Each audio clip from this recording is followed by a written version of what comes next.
श्री बोलिए श्री सतगुरुदेव महाराज की जय। परम सत्य महाराज श्री व्यासगति पब्लिक मानव महाराज श्री से प्रार्थना अपनी मधुर वाणी द्वारा हम मार्गदर्शन करें। आइए महाराज।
व्याप्तमेन चराचरम्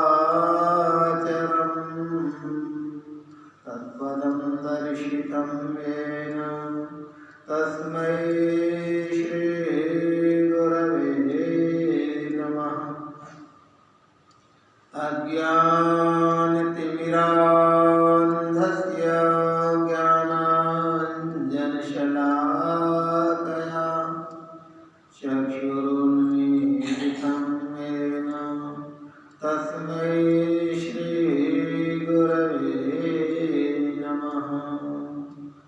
ॐ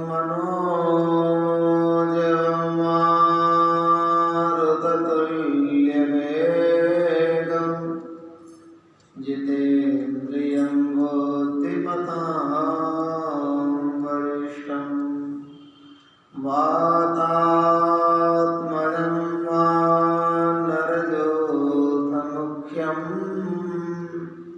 श्रीरामदूतं शरणं प्रपद्ये।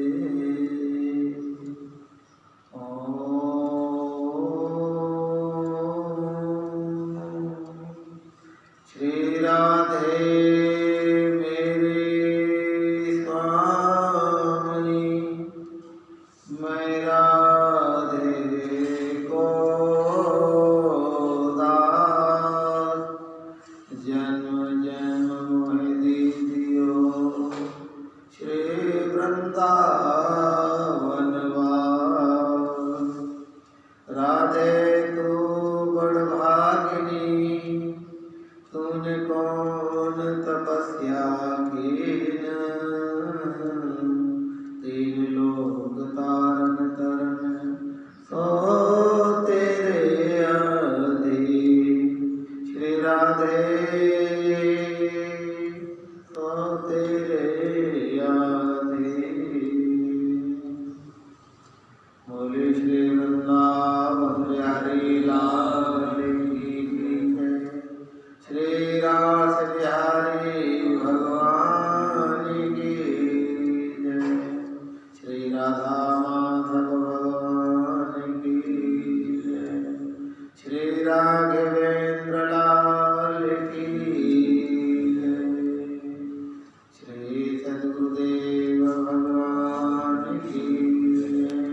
श्री राधा रानी सरकार की जय।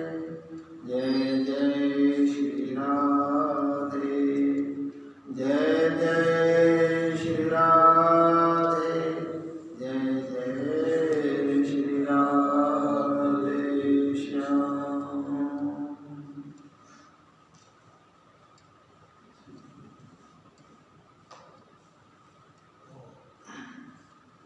आइए शरद पूर्णिमा के पावन शुभ अवसर पर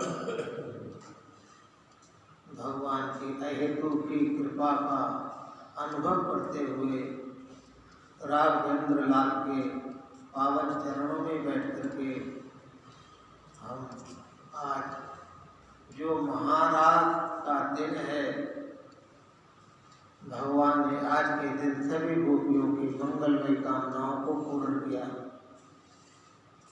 भगवान कभी हमसे दूर नहीं रहते हैं, हमेशा ही इतने समीप में है। ज़्यादा समीप में होने पर कोई वस्तु यदि ज़्यादा समीप में हो तब भी दिखाई नहीं पड़ती है, और यदि परमात्मा अपने से भिन्न हो तब दिखाई पड़ेंगे। वो हमसे भिन्न नहीं है। इसलिए किसी भी इंद्रिय से उस गोविंद का साक्षात्कार करना असंभव है। मन और वाणी जहाँ से वापिस आ जाती है, मन का भी विषय नहीं बनता है और वाणी का भी विषय नहीं बनता है। परमात्मा तत्व किसी का भी विषय नहीं बनता है। गोपियों के मन में ये भाव था कि हमें हमारे लक्ष्य की प्राप्ति हो, और यही भाव गोपियों के अंदर नहीं, हम सबके अंदर होना चाहिए कि हमें हमारे लक्ष्य की प्राप्ति हो, और लक्ष्य एक ही होना चाहिए, वह है गोविंद की प्राप्ति, परमात्मा तत्व की प्राप्ति।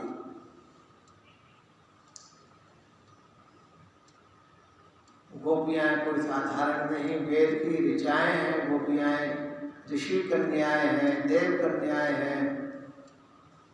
करोड़ों करोड़ों वर्षों तक जिन ऋषियों ने भगवान का भजन किया, तप किए, उन ऋषियों को भगवान के आशीर्वाद से गोपी रूप धारण करने को मिला, गोपी रूप प्राप्त हुआ और महारास लीला में उन ऋषियों को अवसर प्राप्त हुआ है। आज महाराष्ट्र का पावन पवित्र दिन है। वह ये दिन है जिस दिन की बहुत अभिलाषा रहती है साधकों के लिए, गोपियों के लिए अभिलाषा थी कि एक दिन ऐसा आए कि हमें गोविंद का साक्षात्कार हो, गोविंद हमारे साथ में क्रीड़ा करें। आज वो दिन आ गया। 1 साल तक गोपियों ने व्रत रखा। तो महाराज में प्रवेश करने से पूर्व महाराज में प्रवेश उसी का होता है जिसका अंतःकरण शुद्ध और पवित्र हो जाए।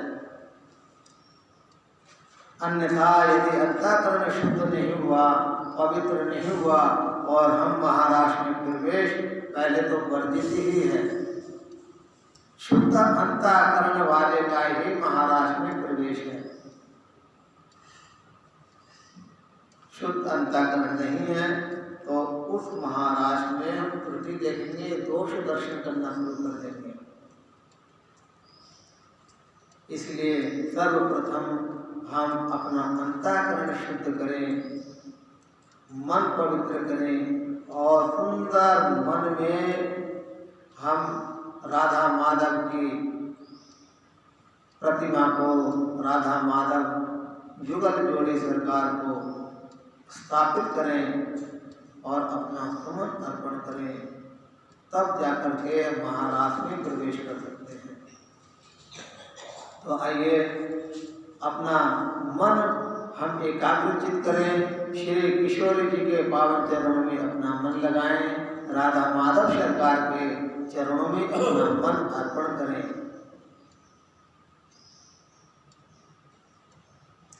मधुर मधुर नाम सीताराम सीताराम,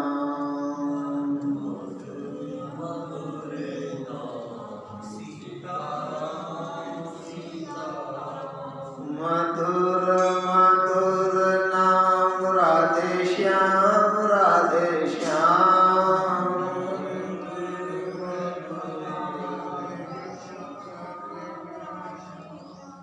मधुर मधुर नाम राधे श्याम राधे श्याम,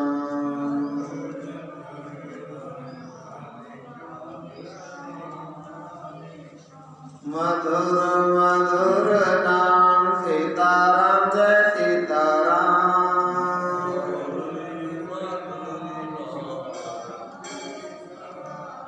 मधुर मधुर नाम सीताराम जय सीताराम,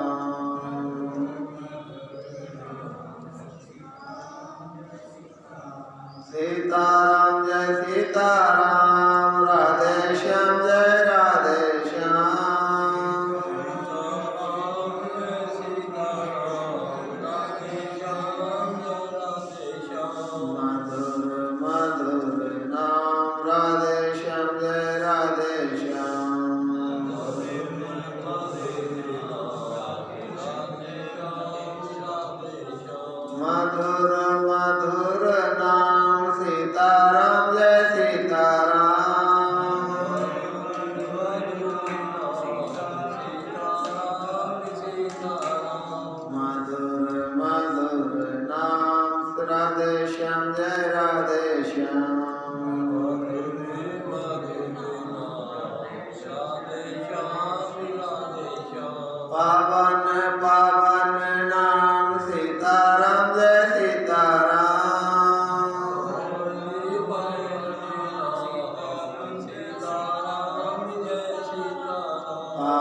राधा रानी सरकार की जय।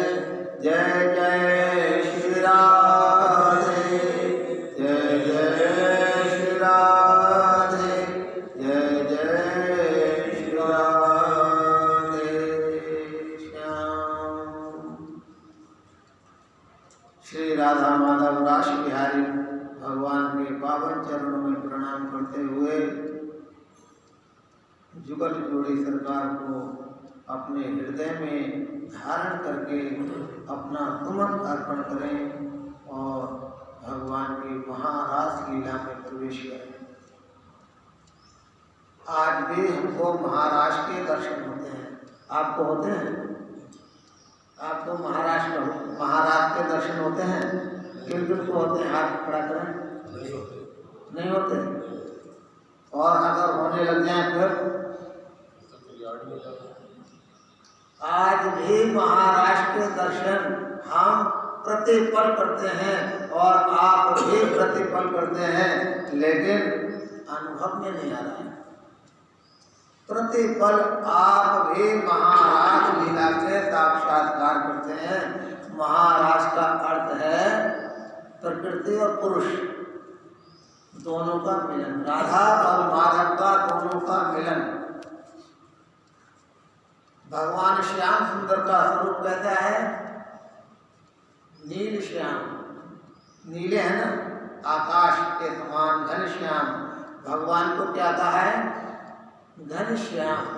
घन माने आकाश के जैसे नील वर्ण वाले भगवान श्याम सुंदर। भगवान की छवि का दर्शन कीजिए। आकाश के समान जिनका वर्ण है श्याम सुंदर, श्याम के समान श्याम वर्ण वाले। और किशोरी श्री राधा रानी भगवान की जो आह्लादनी शक्ति हैं, उनका वर्ण कैसा है? राधा रानी किस वर्ण की है? पीत वर्ण है राधा रानी, पीले वर्ण है। किशोरी जी का कैसा वर्ण है? पीला वर्ण है। तो पीला और नीला, पीला कलर ले लीजिए आप और नीला कलर ले लीजिए, दोनों को आप मिला दीजिए, मिक्स कर दीजिए, कैसा बन जाएगा? है ग्रीन कलर बनेगा, हरा कलर, हरा कलर बन जाएगा। माने प्रकृति और पुरुष का मिलन है, राधा रानी और माधव का मिलन है, इसी का नाम है हरा कलर। और आज परमात्मा ने सबसे ज्यादा इस सृष्टि में यदि कोई चीज उत्पन्न की है तो वह कौन सी चीज है? हरा कलर। तो ये जितना हरा हरा हमको दिख रहा है, वृक्ष, जितने हरे हरे वृक्ष हमको दिख रहे हैं, ये समझ लीजिए प्रकृति और पुरुष दोनों का मिलन है। और है ना दर्शन महाराज के। आप उसमें कल्पना कीजिए गोविंद और राधा रानी दोनों का संगम हो रहा है, दोनों एक हो गए, हरा कलर बन गया, हरा ज्यादा। तो प्रकृति और पुरुष का मिलन, ये हरा। इसलिए भागवत के अनुसार भागवत में प्रसंग आया है कि जहाँ भी हरियाली है उसको हमें नष्ट नहीं करना चाहिए। हम क्या करते हैं? हरा हरा वृक्ष को काट देते हैं, जिसके कारण अगर हमने हरा वृक्ष छेदन कर दिया तो परमात्मा को, प्रकृति को क्रूर करने का हमको प्रत्यवाय लगता है, पाप लगता है। इसलिए हरे वृक्ष का छेदन करना निषेध है। हरा हम वृक्ष कोई लगाते हैं, कोई पौधा रोपण करते हैं तो हमको अनंत गुना फल की प्राप्ति होती है, अनंत गुना। हम हरियाली नष्ट नहीं करें, और हरियाली नष्ट करने का दुष्परिणाम हम सबकी आंखों के सामने से होकर के गुजर गया, गुजरा नहीं। आज समाज में श्वास लेना भी मुश्किल हो गया, ऑक्सीजन मिलना मुश्किल हो गया। तो ये किसकी देन है? परमात्मा की देन नहीं। ये श्वास लेना जो मुश्किल हो गया है, ऑक्सीजन लेना जो हमें परेशानी हो गई, नहीं मिल पा रही है, ये हमें अपनी ही देन है। हमने प्रकृति के साथ में खिलवाड़ किया, हमने प्रकृति को नष्ट करने की कोशिश की, उसे प्रूव करने की कोशिश की। हरा वृक्ष छेदन करना महापाप बताया है।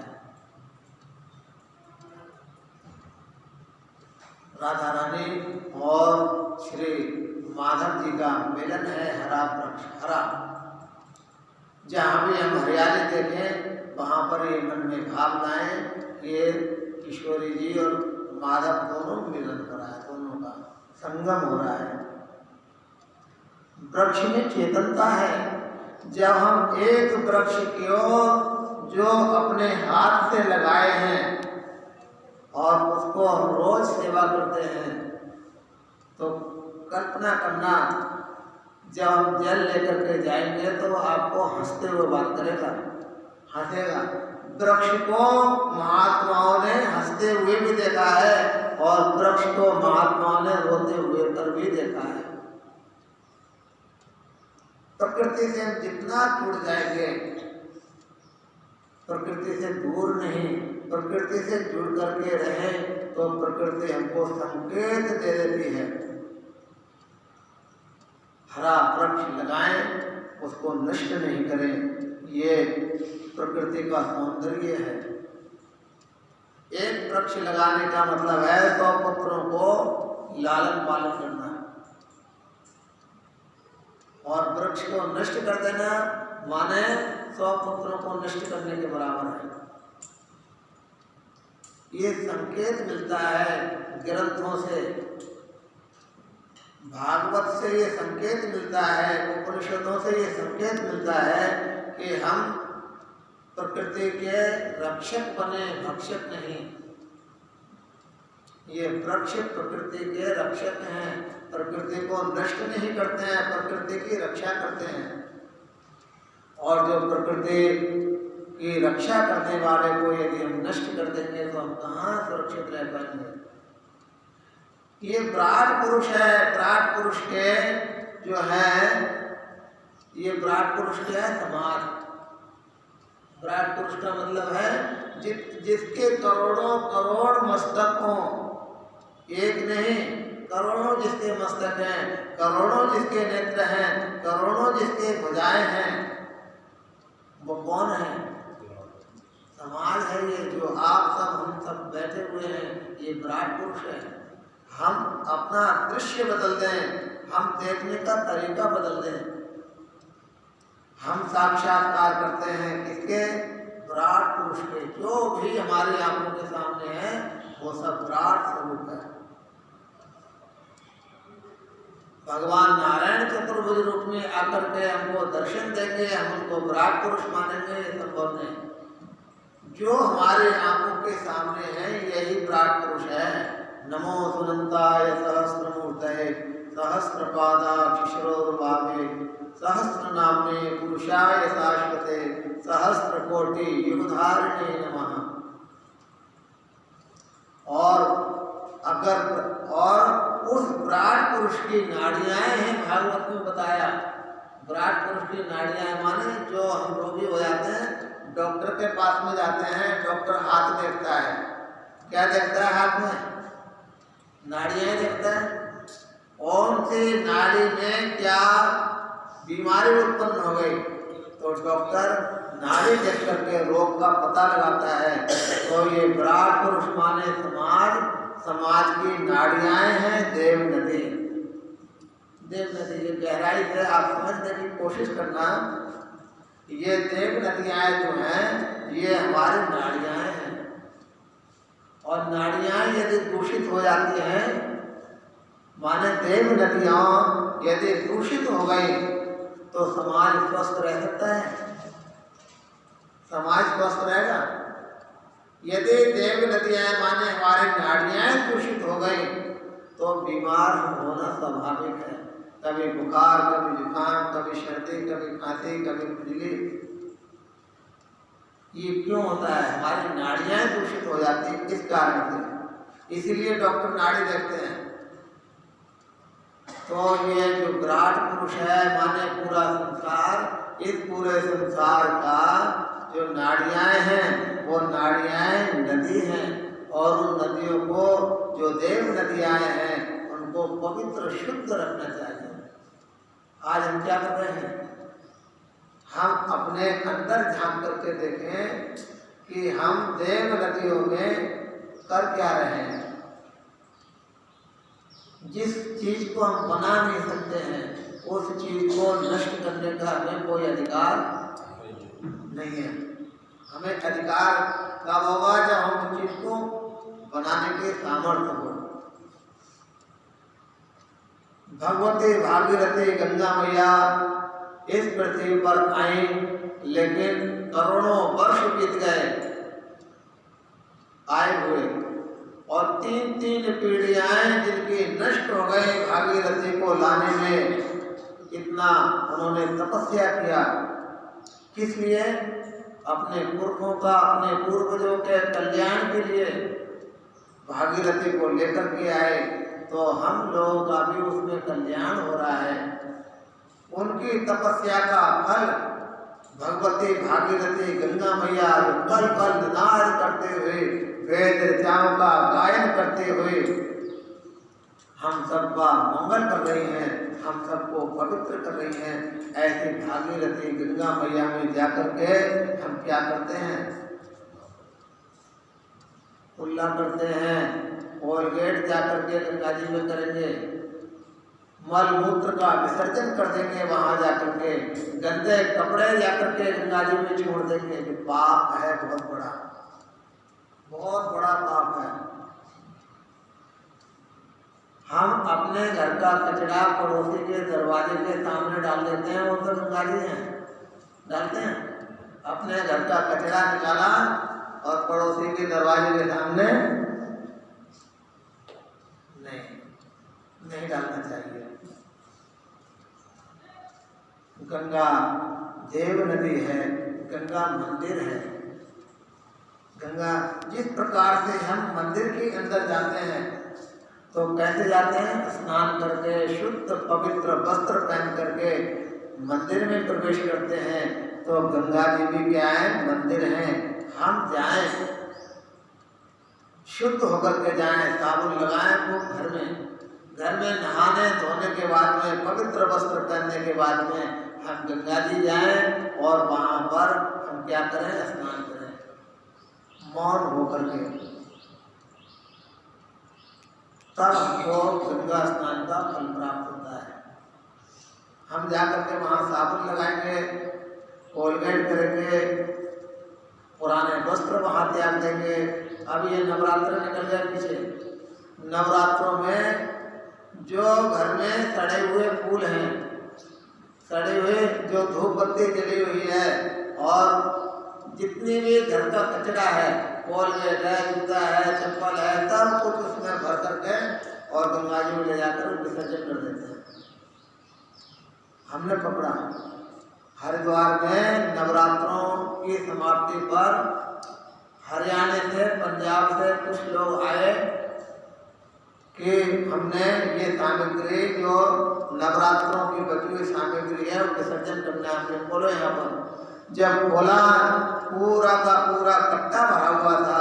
जब हमने खुलवाया तो उसमें कोलगेट, ब्रश, जूता, चप्पल, मोमबत्ती, माचिस, ये सब दुनिया भर का कचरा। माने ये जूता चप्पल भी क्या नवरात्रों में चढ़ाया जाता है?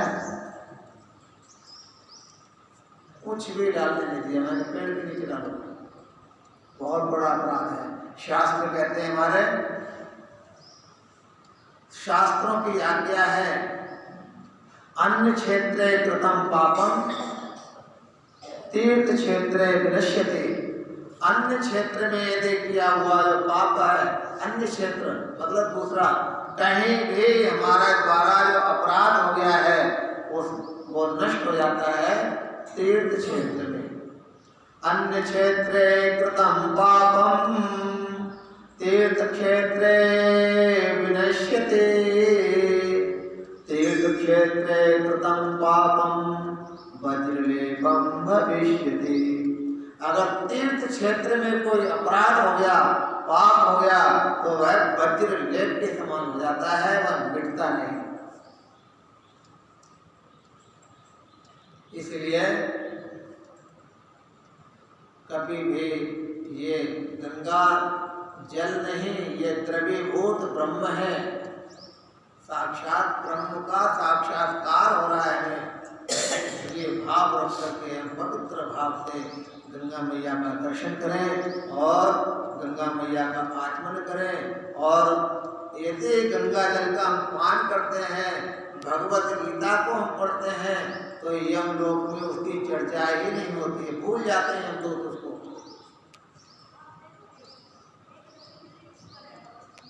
तो गंगा मैया का महत्व है।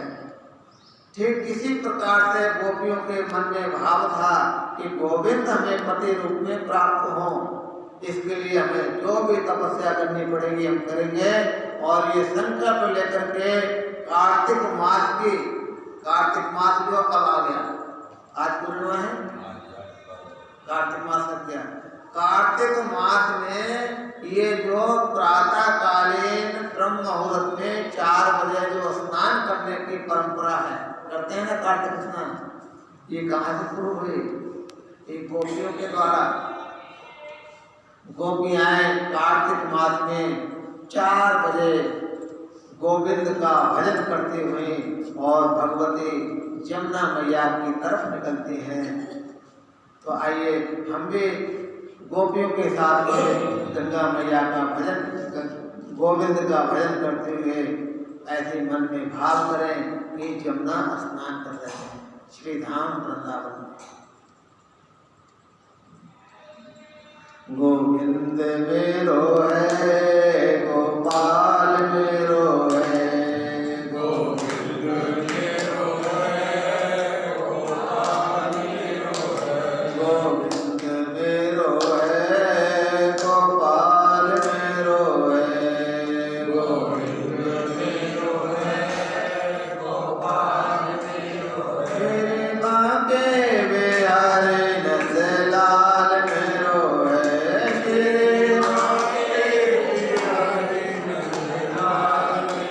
मेरे बाके बिहारी नंदलाल मेरो है, मेरे बाके बिहारी नंदलाल मेरो है, मेरे बाके बिहारी नंदलाल मेरो है, गोविंद मेरो है, गोपाल मेरो है, गोविंद मेरो है, गोपाल मेरो है, गोविंद मेरो है, गोपाल मेरो है, गोविंद मेरो है, गोपाल मेरो है, मेरे बाके बिहारी नंदलाल मेरो है, मेरे बाके बिहारी नंदलाल मेरो है, रमन बिहारी नंदलाल मेरो है, श्री रमन बिहारी नंदलाल मेरो है, गोविंद मेरो है,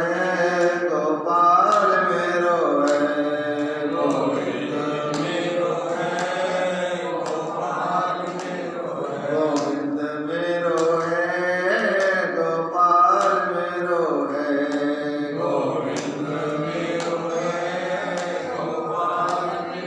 श्री मधुर बिहारी नंदलाल मेरो है, श्री मधुर बिहारी नंदलाल मेरो है, श्री मधुर बिहारी नंदलाल मेरो है, श्री मधुर बिहारी नंदलाल मेरो है, गोविंद मेरो है, गोपाल मेरो है, गोविंद मेरो है, गोपाल मेरो है, मेरे बाके बिहारी नंदलाल मेरो है, श्री बाके बिहारी नंदलाल मेरो है, श्री बाके बिहारी नंदलाल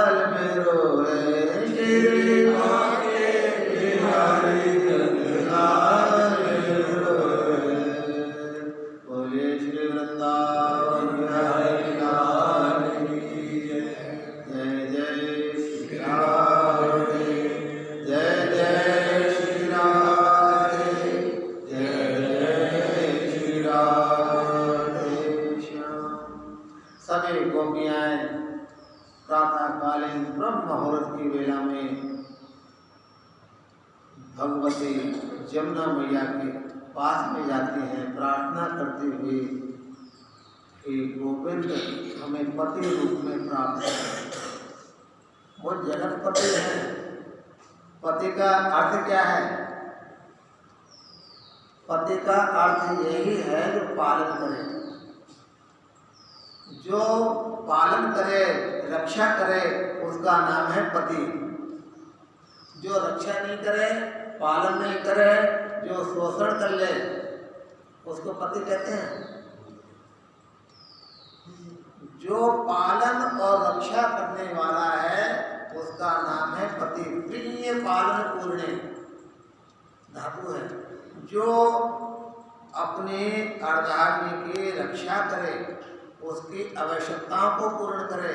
उसकी क्या आवश्यकता है, उसका मन क्या है, उसका भी मान सम्मान करना चाहिए, ना कि उसको गुलामी की जंजीरें में बांध देना चाहिए। गृहस्थ जीवन जो है ऐसा है कि बिल्कुल लाइन की पटरी पर दो पहिए दौड़ने वाले, अगर एक भी उतर गया तो गृहस्थ की गाड़ी डमाडोल हो जाएगी। उसका मान और सम्मान करते हुए, ग्रह लक्ष्मी है ये, जहाँ स्त्री का सम्मान नहीं होता है वहाँ पर जो है देवता रुष्ट हो जाते हैं, भगवती लक्ष्मी रुष्ट हो जाती है। स्त्रियाँ यत्र पूज्यन्ते रमन्ते तत्र देवता, वहाँ देवताओं का निवास होता है। ग्रह लक्ष्मी है, आद्य शक्ति है। और जिस घर में स्त्री का सम्मान होता है तो उस घर में मंगल ही मंगल होता है, वंश की वृद्धि होती चली जाती है। सभी गोपियों के मन में यही कामना थी कि हमें गोविंद स्वरूप पति की प्राप्ति हो, गोविंद की प्राप्ति हो पति रूप में। और ऐसे पति की मांग किए जो अजर अमर अविनाशी हैं। जमुना मैया में स्नान करके और कात्यायनी माता का पूजन करते हैं कार्तिक महीने में, एक महीने। तो कुछ बीच में गोपियों से त्रुटियां होती हैं स्नान करते हुए, क्योंकि शास्त्र आज्ञा देते हैं कि कभी भी देव नदियों में नग्न स्नान नहीं करना चाहिए। गोपियाँ अपने वस्त्र जो है उठा करके घाट पर रख देती थी और जमुना जी में स्नान करती थी। कन्हैया को ये बात अच्छी नहीं लगी, वरुण देव का अपमान हो रहा है ये, वरुण देव का। और याद रखना, यदि वरुण देव का अपमान हुआ तो वरुण देव यदि रुष्ट हो गए तो जलोदर जैसी बीमारी उत्पन्न हो जाती है, जिसका आज भी इलाज नहीं है। आज भी इलाज नहीं है। जलोदर माने जिसका पेट बढ़ने लग जाए, पूरे शरीर में पानी पानी हो जाए। इसलिए वरुण देव का कभी अपमान नहीं करना। भगवान राम के जो पूर्वज थे, कौन थे? उनको जलोदर हुआ था, जिनके रोहित पुत्र थे। रोहिताज किनके थे? हरिश्चंद्र के थे ना, उनको जलोदर हो गया था। वो तो बचे, विश्वामित्र जी की कृपा थे। वरुण देव का अपमान ये हुआ कि वरुण देव से प्रार्थना करने पर वरुण देव ने कृपा की और रोहित जैसे पुत्र उत्पन्न हुए, लेकिन संकल्प वो अपना भूल गए थे। कभी वरुण देव का जलाशय का कभी अपमान नहीं करना है। जलाशय का अपमान का मतलब है जो देव नदियाँ हैं उनमें गंदगी ला करके डालना ये अपमान है। इसलिए सत्संग सुनने का हमारा जब ही सार्थक होगा जब हम कुछ सीखें और ये संकल्प लें कि हमारे द्वारा देव नदियों में किसी प्रकार का कोई भी कचरा नहीं जाएगा, उसको जला दें। हम देव नदी में फूल भी डालते हैं, वो भी सड़ेगा, अगर फूल को भी डालना है तो वृक्ष में डाल दें, वृक्ष की जड़ में। वृक्ष को यदि हम फूल डाल देंगे तो खाद बन जाएगा, वृक्ष का भोजन हो जाएगा। प्रदूषण से ही बचेंगे, वृक्ष को भोजन का फल भी मिल जाएगा। एक पंथ तो का है। और हम समझते हैं ये सड़ा हुआ फूल गंगा जी में डाल देंगे तो गंगा मैया बहुत प्रसन्न हो जाएगी। नहीं, इसलिए प्रणाम करें गंगा मैया को और पवित्र भाव से जल में स्नान करें। इस प्रकार से गोपियों ने त्रुटियां की, कन्हैया ने तुरंत आकर के संकेत कर दिया, उनके शील चुरा लिया, वस्त्र हरण कर लिए। वरुण देव का अपमान हुआ, कन्हैया को सहन नहीं हुआ और कन्हैया ने उन्हें शिक्षा देने के लिए उनके वस्त्र हरण कर लिए। बोले चीर हरण भगवान की जय। सभी गोपियों ने जब वस्त्र देखा तो ये कदम की डाली के ऊपर, वृक्ष के ऊपर वस्त्र हैं। कन्हैया मधुर मधुर बांसुरी बजाते हुए गोपियों को दर्शन देते हैं। गोपियां कहती हैं, कन्हैया हे केशव, हमें ये वस्त्र वापस दे दो, सर्दी का दिन है, सर्दी है और हमें सर्दी लग रही है, आप ये वस्त्र हमें दे दो। कन्हैया ने कहा, मैंने किसने किया, आओ ले जाओ। शर्म किस बात की है? तुम जिस प्रकार से वस्त्र उतार करके जमुना जी में प्रवेश किया, तुमको शर्म नहीं आई? और अब बाहर निकलते हो, क्यों शर्म करती हो?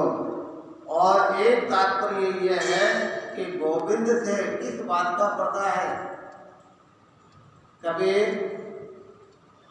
अगर एक भी पर्दा शेष रह गया, किसी वासना का, किसी भी चीज का यदि पर्दा रह गया, गोविंद से मिलन नहीं होगा। अगर थोड़ी सी भी इच्छा हमारे मन में शेष है, थोड़ी सी भी, तो गोविंद से फिर मिलना नहीं होगा। भगवान ने आदेश दिया, दोनों हाथ ऊपर करके भगवान सूर्य नारायण को प्रणाम करते हुए, और आओ अपने वस्त्र लेकर के जाओ।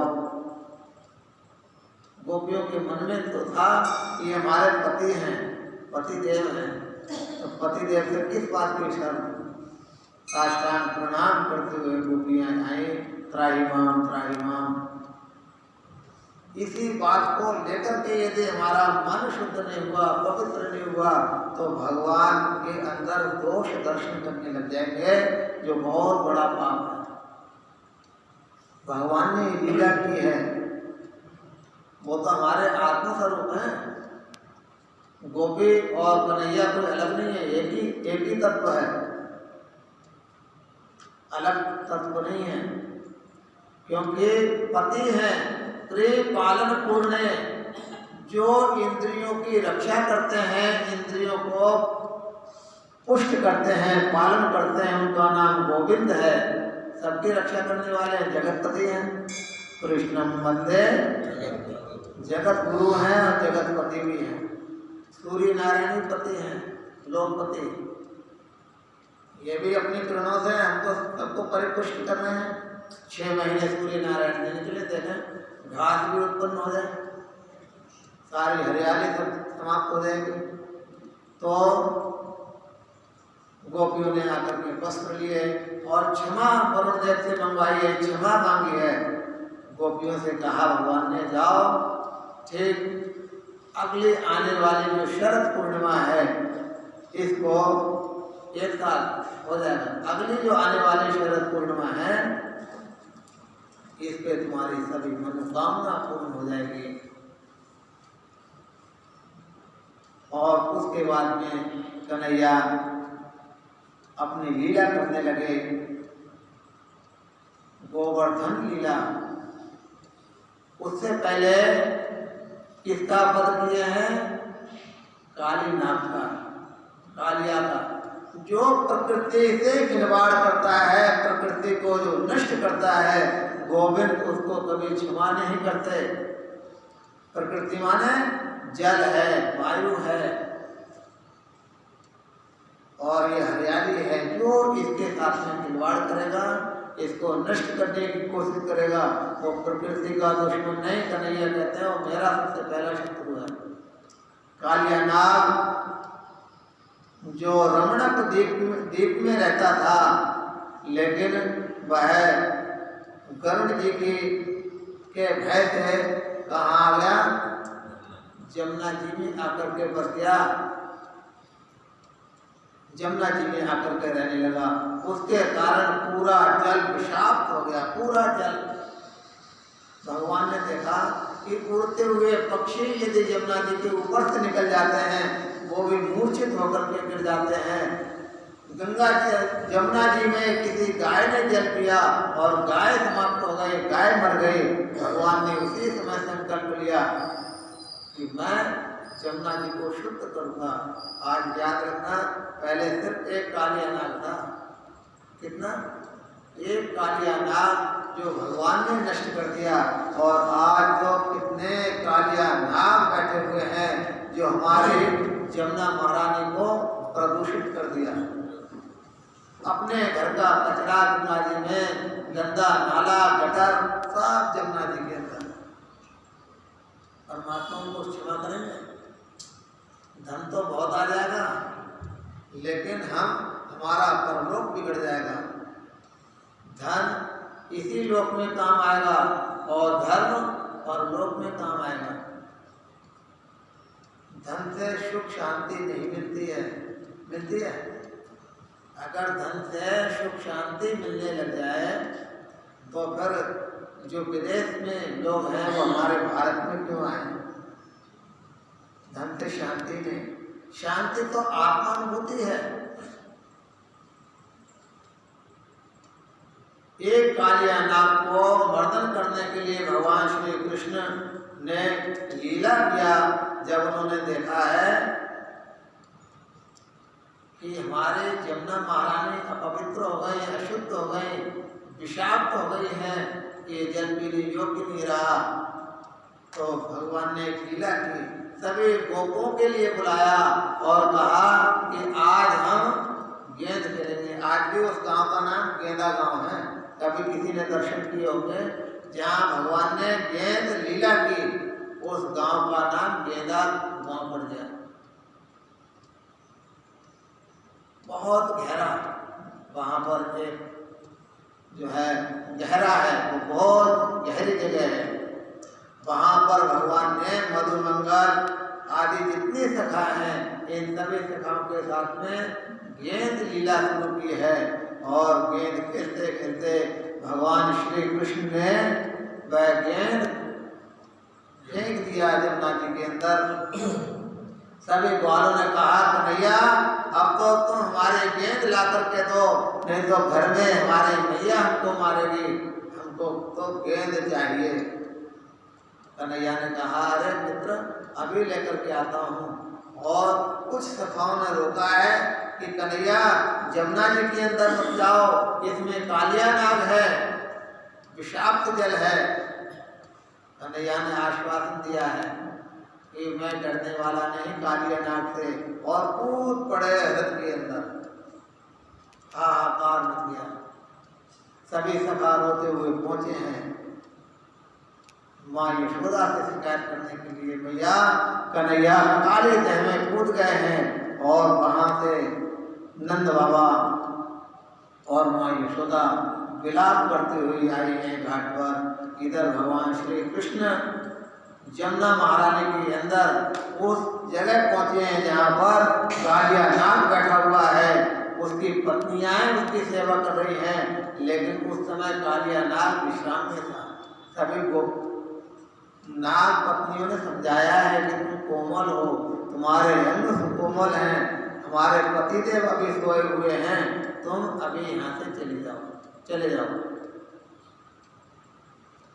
नहीं तो अनर्थ हो जाएगा। हम तुम्हारी माँ के समान हैं, इसलिए हमारा कहना मानो और तुम चले जाओ, हमें बहुत दया आ रही है। भगवान कहते हैं, माँ तुम हमारे ऊपर दया नहीं, अपने पति के ऊपर दया करो। इसने हमारे यमुना जी को प्रदूषित कर दिया है, विषाक्त कर दिया है। अपने पति के ऊपर दया करो, हमारे ऊपर नहीं। और भगवान ने अपने पद की जो चाप मारी है, कालिया नाग की निद्रा खुली है और वहां पर युद्ध शुरू हुआ। भगवान कितने फन थे, हजारों फन वाला कालिया नाग का, एक में हजारों फन।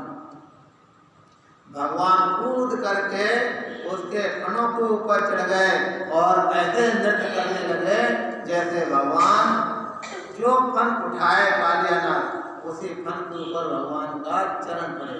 जो फन उठाने की कोशिश करे उसी फन के ऊपर भगवान का चरणार बिंद पड़ गया।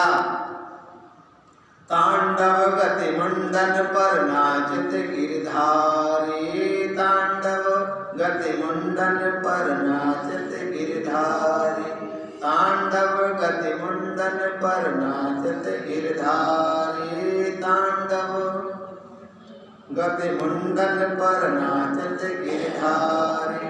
पम पम पग पटकत पम पम पम पड़न पर, पम पम पम पग पटकत पम पम पम पड़न पर, बिम बिम बिम बिनती करत नाग वधुहारी, बिम बिम बिम बिनती करत नाग वधुहारी। तांडव गति मुंडन पर नाचत गिरधारी, तांडव गति मुंडन पर नाचत गिरधारी। सनक सनक सनकादिक नंदन नारद मुनि, मम मम मम महादेव बम बम बम बलिहारी, मम मम मम महादेव बम बम बम बलिहारी। तांडव गति मुंडन पर नाचत गिरधारी, तांडव गति मुंडन पर नाचत गिरधारी। पम पम पम पग पटकत पम पम पम पड़न पर, पम पम पम पग पटकत पम पम पम पड़न पर, बिम बिम बिम बिनती करत नाग वधुहारी, बिम बिम बिम बिनती करत नाग वधुहारी। तांडव गति मुंडन पर नाचत गिरधारी, विविध विविध विद्याधर नंदन देव सकल, विविध विविध विद्याधर नंदन देव सकल। गंग गंग मुनि गंधर्व नाचत दैतारी, तांडव गति मुंडन पर नाचत गिरधारी, तांडव गति मुंडन पर नाचत गिरधारी। सूरदास प्रभु की वाणी किम किम किन्हु न जानी, चम चम चम चरण पर निर्भय कियो काली, चम चम चम चरण पर निर्भय कियो काली। तांडव गति मुंडन पर नाचत गिरधारी, तांडव गति मुंडन पर नाचत गिरधारी, तांडव गति तांडव गति मुंडन पर नाचत गिरधारी, तांडव गति मुंडन पर नाचत गिरधारी। बोलिए नागनाथन भगवान की जय। भगवान जो नृत्य कर रहे हैं, तांडव जैसे भगवान शिव तांडव करते हैं, वैसे भगवान योगेश्वर श्री कृष्ण कालिया नाग के फनों पर ऐसे नृत्य कर रहे हैं जैसे भगवान शिव तांडव कर रहे हों। अच्छा, भगवान श्री कृष्ण के जब नृत्य सीखना था तो कहाँ गए? उनके गुरु कौन है? भगवान शिव ने ही नृत्य सिखाया। भगवान श्री कृष्ण को नृत्य सिखाने वाले कौन हैं? भगवान शिव। इसीलिए भगवान शिव कौन है? योगीश्वर। भगवान शिव है योगीश्वर और भगवान श्री कृष्ण है योगेश्वर। तो इस तरीके से कालिया नाग के जो फण हैं और उन फणों पर भगवान ने ऐसा नृत्य किया, प्रत्येक फण से लहू उगलने लगा, लेकिन फिर भी अकड़ नहीं छोड़े। सभी गोपियों ने प्रार्थना की, सभी नाग पत्नियों ने प्रार्थना की, त्राही माम हमने तुम्हें अपना पुत्र माना है और अपनी माँ को तुम विधवा करोगे। भगवान को दया आई, दया की करुणा वर्णालय मूर्ति है गोविंद उतर गए नीचे और कहा कि ये अपनी अकड़ छोड़ दे और हमारा ये जमुना मैया को छोड़ करके चला जाए, हम इसको अभयदान देते हैं।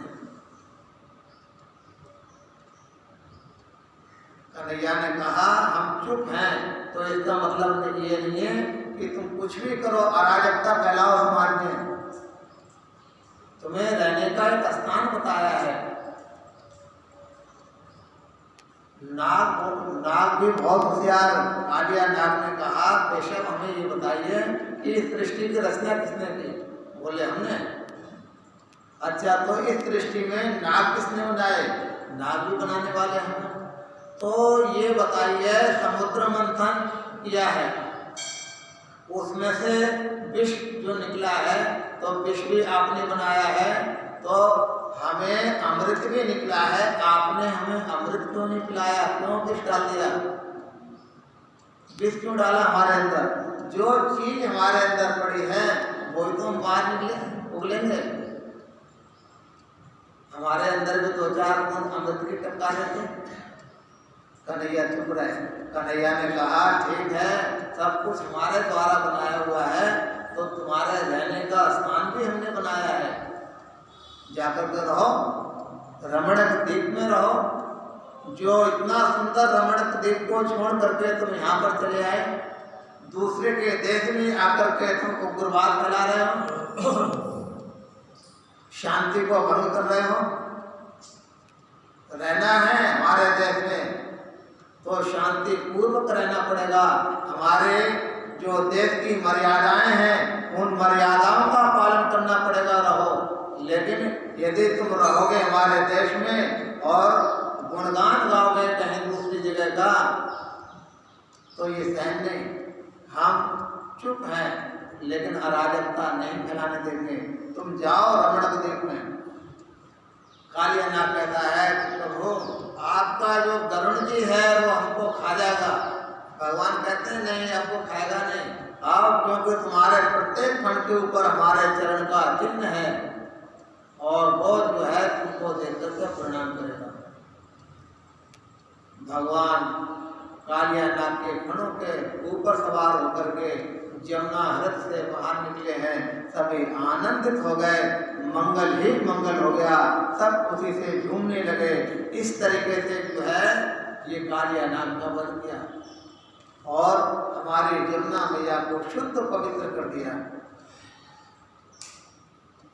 तो कम से कम हम अगर शुद्ध नहीं कर सकते हैं तो हम ऐसे कर्म क्यों करें जिसके कारण प्रकृति में क्षोभ उत्पन्न हो, जमुना जी में प्रदूषणता हो।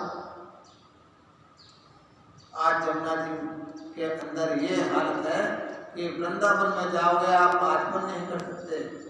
एक आचमन के लिए दूध जब लोगे उसमें करोड़ों की संख्या में कीटाणु हैं, करोड़ों की संख्या में पीले पीले पीले। टेलीस्कोप से यदि देखोगे तो वो जल है ही नहीं, सिर्फ कीटाणु में आते हैं। ये किसने दिया? क्यों हुआ ये बहुत सत्संग सुनने से हमको ये ज्ञान होता है। हमारे शास्त्र इसी बात के लिए निर्देश करते हैं कि हमें जीना आ जाए। प्रकृति से हम शत्रुता करके नहीं जिए, प्रकृति से हम मित्रता करके जीवन यापन करें तो हमारे जीवन में खुशहाली आ जाएगी।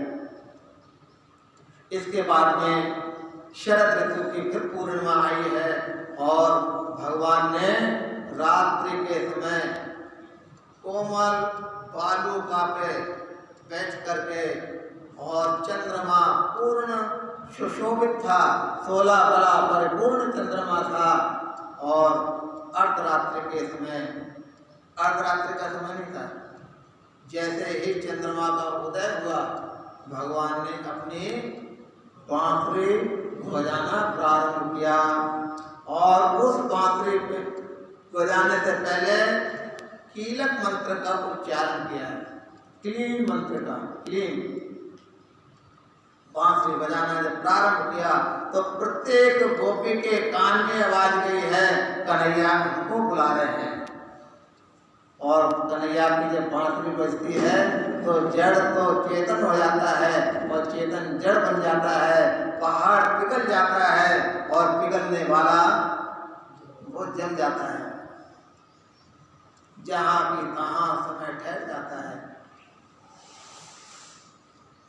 तीन मंत्र का उच्चारण किया है बांसुरी में जब फूंका है तो जो गोपी जिस अवस्था में थी, कोई अपने पति को भोजन करा रही हैं, कोई अपने बच्चों को सुला रही हैं, कोई अपने पति के चरण दबा रही हैं, सारे गोपियां जिस अवस्था में थी दौड़ पड़े। कोई श्रृंगार कर रही है, काजल आंखों में लगा रही है तो काजल एक आंख में लगा दूसरी में लगाई नहीं।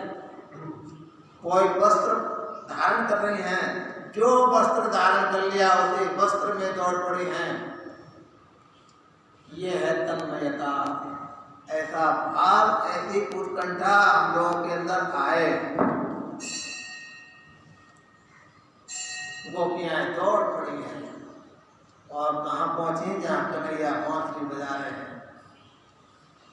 कन्हैया ने देखा है सभी गोपियों के लिए और सभी गोपियों का स्वागत करते हुए कन्हैया ने कहा, अरे गोपियों, अर्धरात्रि के समय इस घनघोर जंगल में आपका स्वागत है। कहिए घर में सब कुशल मंगल है, आप यहाँ क्यों आए? रात्रि में स्त्री का आना वर्जित है, रात्रि में स्त्री को नहीं घूमना चाहिए।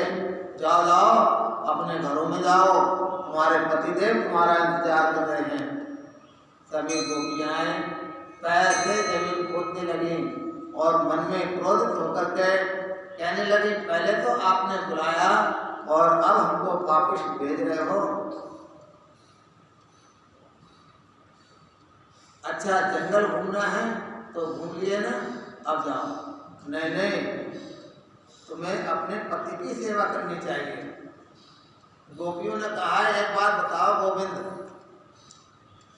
पति देव अपनी पत्नी से कह करके गए विदेश और अपना फोटो दे करके गए हैं कि ये हमारा फोटो है, जब तक हम नहीं आए जब तक तुम इस फोटो की ही सेवा करना, इसको अपना पति मानना, सेवा करना। और हम सेवा कर रहे हैं और वास्तविक जो असली पति हैं वो आकर के दरवाजे पर खड़े हो गए। अब आप बताइए दरवाजा खोलना चाहिए कि नहीं? पति बाहर खड़े हुए हैं, हम पति देव के फोटो की पूजा कर रहे हैं तो पूजा छोड़ करके दरवाजा खोलना चाहिए कि नहीं? खोलना चाहिए। तो वो गोपियों ने ऐसा तर्क किया कि गोविंद, आपकी ही प्रतिमूर्ति, आपकी ही छाया है, आपकी ही फोटो है वो। अब आप असली पति हमारे द्वार पर खड़े हैं तो हम फोटो की पूजा क्यों करें? आपका स्वागत सत्कार भी करें। कन्हैया ने महाराज जो आधा अधूरा श्रृंगार था उसको कन्हैया ने अपने हाथ से श्रृंगार किया है सभी गोपियों का। आज भी वृंदावन में जो जगह है इमली तला नाम है, वहाँ पर गोपियों का श्रृंगार किए हैं, श्री किशोरी जी का श्रृंगार किए हैं। सभी गोपियाँ आई हैं और इतना बड़ा विशाल क्षेत्र हो गया महाराज का कि सभी गोपियाँ वहाँ पर आ गईं। और उसके बाद में दो गोपियों के बीच में एक गोपी इधर एक गोपी इधर, बीच में कन्हैया। महाराज हुआ है, प्रकृति और पुरुष का संगम प्रारंभ हुआ है। इसी महाराज के बीच में गोपियों को स्वाभिमान हुआ कि हमसे सुंदर कोई इस संसार में नहीं है, इसलिए कन्हैया सबसे ज्यादा हमको प्रेम कर रहे हैं। और ये महापुरुष की पहचान होती है। किसी भी महापुरुष को देखना, महापुरुष जब मिलेगा तो आपको ऐसा अनुभव होगा कि पता नहीं जन्म जन्मांतरों से हमें जानते हैं, ये पहचान होती है। कन्हैया ने सबके साथ में महाराज किया है। और गोपियाँ जब स्वाभिमान हो गया तो गोपियाँ स्वाभिमान रूपी चादर कन्हैया गोपियों ने ओढ़ ली है और कन्हैया वहाँ से राधा रानी को लेकर के अंतर ध्यान हो गए। सभी गोपियों ने जब देखा कन्हैया कहीं है नहीं और किशोरी जी भी नहीं है, सभी गोपियाँ भाव में विभोर होकर के जो स्वाभिमान कालिक अंतःकरण के ऊपर चढ़ गए थे तो रोते रोते गोपियों ने भाव प्रकट किया है। आइए उसी भाव को सुनाते हैं। मुरली बजा के मोहन क्यों कर लिया किनारा, मुरली बजा के मोहन क्यों कर लिया किनारा, अपनों से हाय कैसा व्यवहार है तुम्हारा, अपनों से हाय कैसा व्यवहार है तुम्हारा, मुरली बजा के मोहन क्यों कर लिया किनारा, मुरली बजा के मोहन क्यों कर लिया किनारा, ढूंढा गली गली में खोजा डगर डगर में, ढूंढा गली गली में खोजा डगर डगर में, मन में यही लगन है दर्शन मिले दोबारा, मन में यही लगन है दर्शन मिले दोबारा, मुरली बजा के प्यारे क्यों कर लिया किनारा, मुरली बजा के प्यारे क्यों कर लिया किनारा, मधुबन तुम्हें बताओ मोहन कहाँ गया है, मधुबन तुम्हें बताओ मोहन कहाँ गया है, मधुबन तुम्हें बताओ मोहन कहाँ गया है, मधुबन तुम्हें बताओ मोहन कहाँ गया है, कैसे झुलस गया है कोमल बदन तुम्हारा, कैसे झुलस गया है कोमल बदन तुम्हारा, मुरली बजा के मोहन क्यों कर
और जो कालिक चढ़ गए थे अंतःकरण के ऊपर, आंसुओं के द्वारा धुल गए, नेत्र साफ हो गए।